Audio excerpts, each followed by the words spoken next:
Oh my God.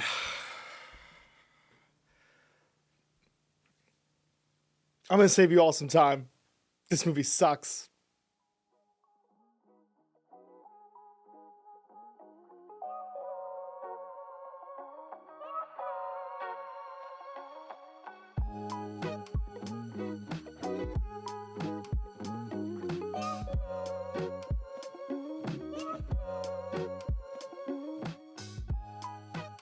Well, Jay is out this week, so our Grimdark Media on World War Z is going to wait until the week after. So I figured I would catch up on my movie watching. Thanks, Netflix recommendations. Based upon what you like, you would probably like Rebel Moon. So if you don't want to watch the rest of this video, I'm going to save you some time by going through my, I think at 5 or 6, I made a lot of notes when I watched this movie. But they weren't about the movie, ironically enough. I did some alternate log lines. Log lines are the subtitle. Rebel Moon is called Rebel Moon, A Child of Fire. These subtitles would more accurately describe what this movie is. Rebel Moon, my 8-year-old tries to describe Warhammer 40,000 to his grandmother for 140 minutes. Rebel Moon, I waited until the last day to do my homework, so I put 3 essays together that I found online and hoped no one would notice. Rebel Moon, a group of Hollywood models reenact the coal mine scene from Zoolander, then hold a series of auditions. Rebel Moon, proof of why all of Zack Snyder's best films have been adaptations of someone else's writing. So, yeah, you don't need to watch this movie. No one needs to watch this movie. No one needs to watch the sequel to this movie. I feel like someone tricked Netflix into letting Zack Snyder spend a whole bunch of money, and then as things wrapped to a close and he had no idea what he was actually making, just crib other people's homework. So with that out of the way, this is 2023. I think it came out in December. 2023's Rebel Moon. I don't know. This movie was so poorly written. The story is so bad. I am like forcing myself to remember the plot of this movie by remembering the better movies that it lifted plot points from. It's made by Netflix. Zack Snyder directed it, and this is an original script by Zack Snyder. It is written and directed by him. There's lots of rumors floating around that this was a rejected Star Wars script, that this was, him like auditioning a script for Star Wars. I'll be honest, this movie feels less like Star Wars than I thought it was going to. Going into it, I heard, this is a Star Wars movie. It's going to be like a Star Wars thing. It doesn't actually feel that much like Star Wars because it's so chaotically written. But let's just get the other provisos out of the way. I'm not mad at anybody that was in this movie. I think there's some actors in this movie that I actually quite like. I think that the main actually villain, Ed Skrein, he's great. He chews the scenery all through this. He does what he can to make this villain feel villainous. We've also got Sofia Boutella. She tries to put emotional impact into just staring down the barrel of a camera and monologuing her entire backstory for most of this. Djimon Hounsou, who is fantastic, basically just reprises his character from Gladiator. And then the rest of the characters are also doing fine with the 3 lines they each get, because most of them don't speak after their audition to be part of the Super Friends is over. So plot synopsis for this movie. We're not going to use the standard Grimdark Media format for this. This is the new format. This is I Just Watched. This is a review. This is just me stating out my opinions to the internet as part of Grimdark Media. And I think this is where we're going to cover this kind of movie. And I'll probably do these more often as we go forward. So why am I covering this movie? Well, the other thing that is very true about this movie is that it lifts imagery and setting almost whole cloth from Warhammer 40,000. This is the most Warhammer 40,000 movie I've ever seen. And that's without any irony, that Warhammer 40,000, of course, also lifted its setting from other things originally and was like a mishmash of settings. This just completely copies and pastes the setting and background of Warhammer 40,000. There is an Imperium. There is an Emperor who's assassinated by his lead general. There is the general consensus amongst the population that the Imperial armies are just these monsters that show up and take whatever they want and leave. The armor and just style. There's a shot literally of the main character, the protagonist, Cora, waving the Cadian 8th standard. Uh, it's just the Cadian 8th standard in Cadian armor that's kind of been like jazzed up with like an AI generated kind of like embossment. It's just shockingly lifted from Warhammer 40,000. I don't know how the art department for this movie got away with making this movie. And then the story beats aren't actually lifted from Warhammer 40,000, because everything lifted from that property is the set dressing and the design. The rest of the story is lifted character by character from other properties. So I can't really say it's a Star Wars clone, because it's not. It's like a bunch of movies, because each of the vignettes of this film, as they do their basically interview process of interviewing Super Friends, is a scene lifted from a different piece of media. And overall, sort of my thesis for this whole thing is, one, buying style over substance doesn't work, because I fell asleep twice during this movie. I had to watch it in like 3 phases because I just fell asleep. And then two, writing and storytelling is still the core of all media. This movie sucks not because it isn't pretty and they didn't spend a ton of money on it and they didn't get good actors for it, because the actors are all fine and passable, but because they have literally nothing to work with. Zack Snyder's writing is, I think he's just maybe unaware of the fact that he is just derivatively taking things he's seen before and copying, pasting them into his essay to have this science fiction story. So let's go through and talk about all the ways that the structure of this movie had problems, and how it didn't achieve grimdark status, even though the imagery is incredibly grim and dark.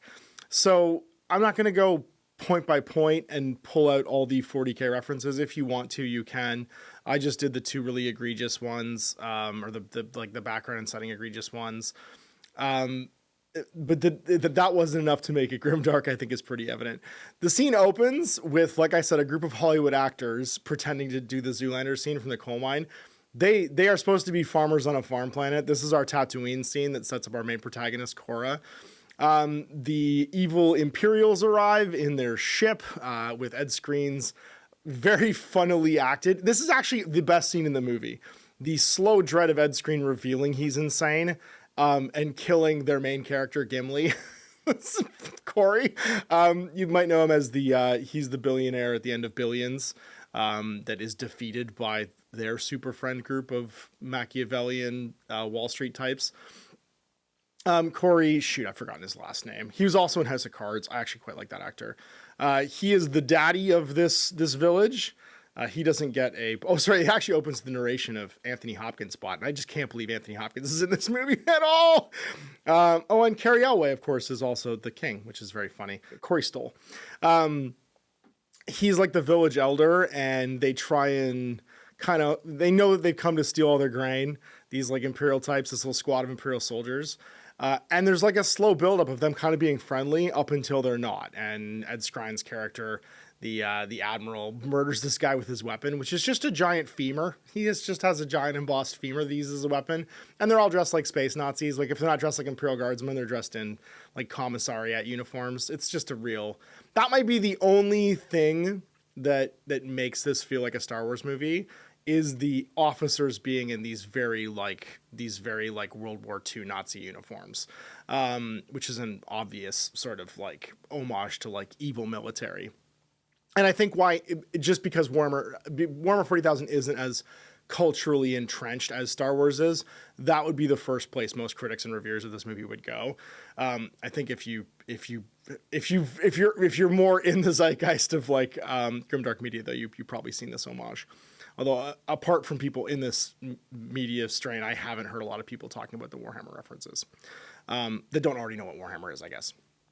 So the town father gets murdered, and this is kind of our inciting incident. It happens like the first 15, 20 minutes of the movie. And from here, we have a slow build up where we think it's just a villager, this Korra, has to have a confrontation with the cartoonishly evil soldiers who are left behind. The writing for these soldiers and the direction for these soldiers, like this army couldn't even function. They're just monsters. They're just a group. They're like a biker gang that shows up, even though they have like army equipment and they all have ranks. like they're all infighting, and there's a lot of like very dark sort of like attitudes and like what they're going to do to the village population. That incites Cora to act.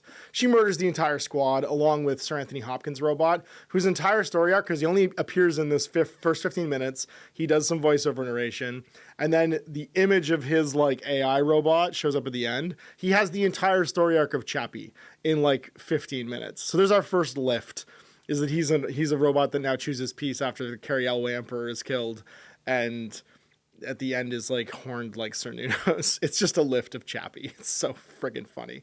And from here, we move into our next plot lift, which is Cora like staring down the barrel of the camera and explaining that she's the super special child who was adopted by the Horus Lupercal of this universe, made the greatest warrior of all time, and then rebelled and betrayed them after they assassinated their emperor.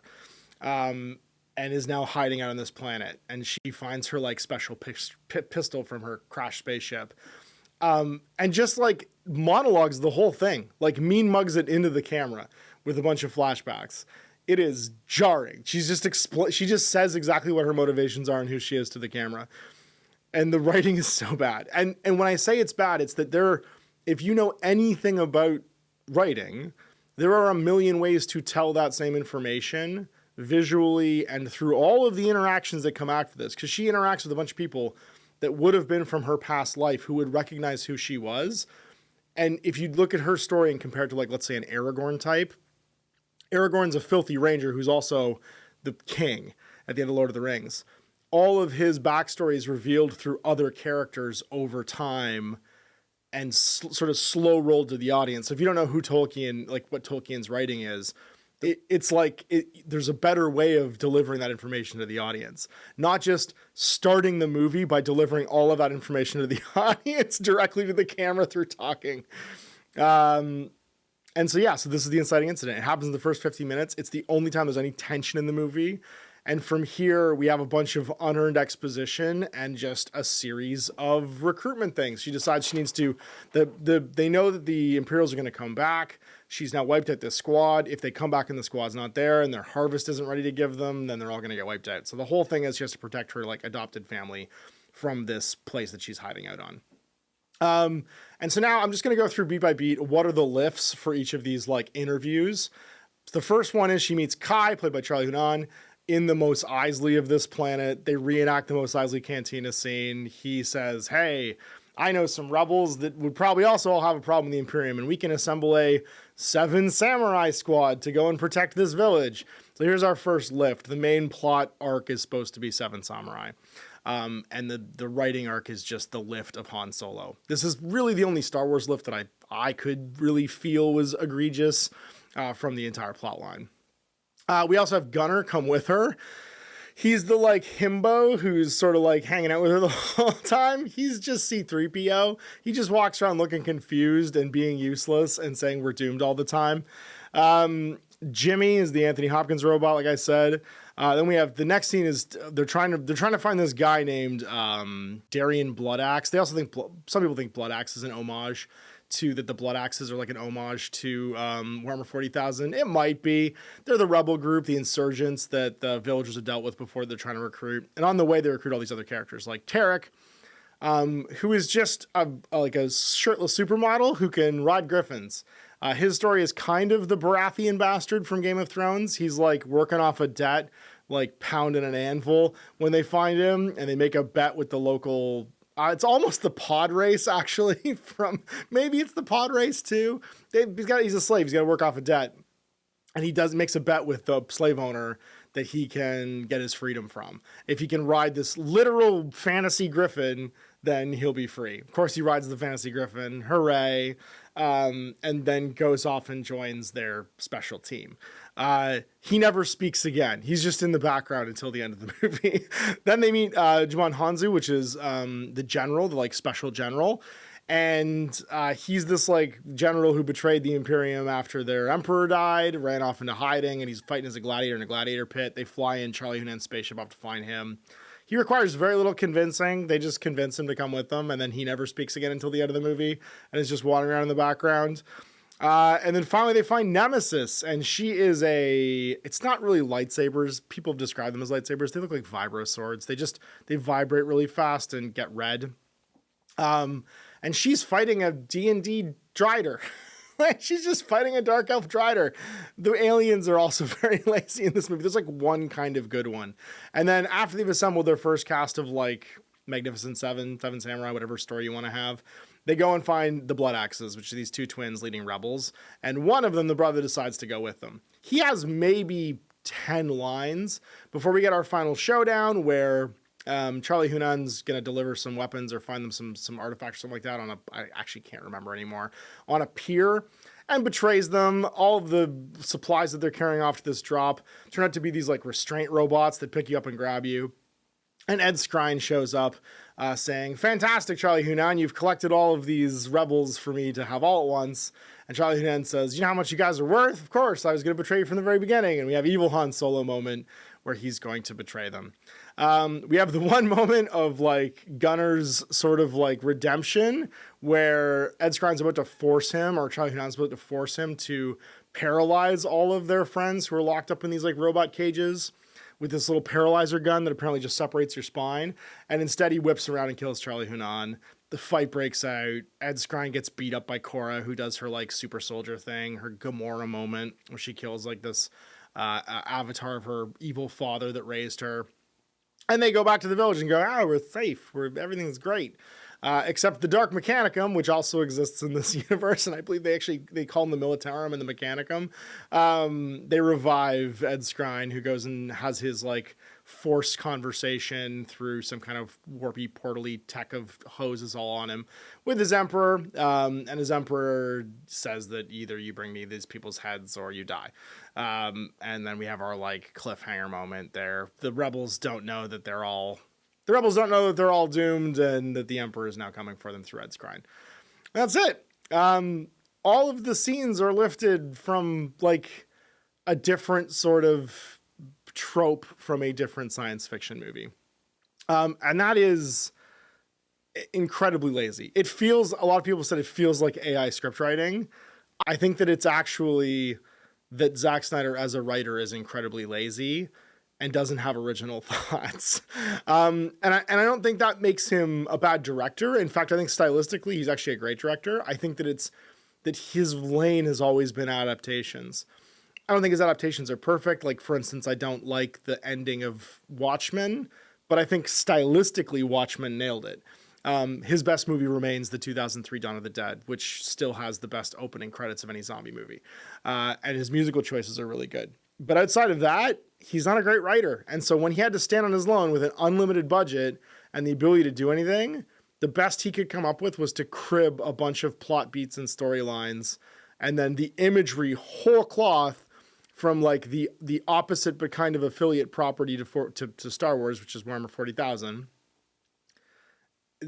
That's what he came up with. And so we end up with an incredibly boring movie that doesn't show us anything new, doesn't tell a very interesting story, and gives the actors literally nothing to work with. And that's the final sin of this movie because the writing is direct and very simple and to camera, we don't care about any of the characters. Like Dorian Bloodaxe or whatever his name is dies as this like heroic sacrificial moment. We've never heard him speak.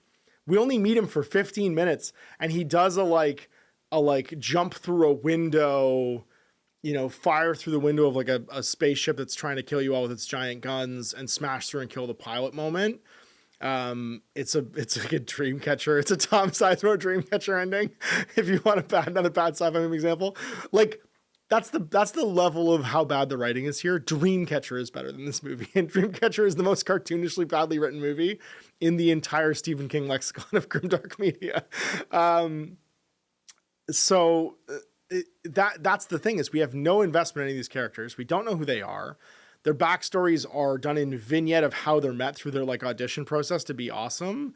And so when they die or when they come into conflict or when we see them later on, when they're like whittled down to the few survivors at the end of this like showdown up here, we don't give two shits about them.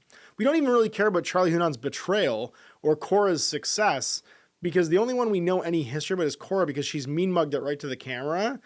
And Charlie Hunnam really hasn't spoken since we've met him. He doesn't complain, doesn't talk. He just kind of helpfully gets Cora from place to place to pick up the rest of these bounties, and then reveals at the end he's a bounty hunter and he was tricking them the whole time. None of it's earned. And so you don't feel anything from it. It is cartoonishly lazy.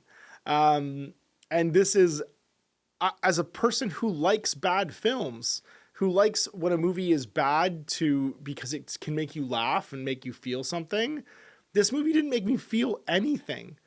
It just kind of washed over me. And for a movie that's pulling all of its inspiration from things I like, I love The Magnificent Seven. I love The Seven Samurai. I love Kurosawa. I like Star Wars okay. I like Rogue One. Rogue One was great. It made you feel something. This is the worst movie I have seen in a long time because it's so transparently